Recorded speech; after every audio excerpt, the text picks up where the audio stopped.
Hey, what's going on, guys? In today's how-to video, I'll be showing you guys how to remove the drawers from your vintage snap-on toolbox. Stay tuned.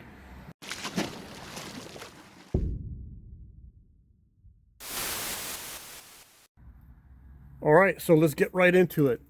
As you can see, I removed most of the drawers successfully, and I want to show you guys how I did it before I reassemble it. See, over here on these drawers, you have this little tab. So the objective is to push that tab down. What you need are the metal inserts that go into the file folders of your metal file cabinet that allows it to hang. What you're simply going to do is you're going to snip off one end that's going to be inserted. Alright, so put a little bend in here, about 1.5 inches up, so it's actually going this way. Stick it in. Okay, go all the way.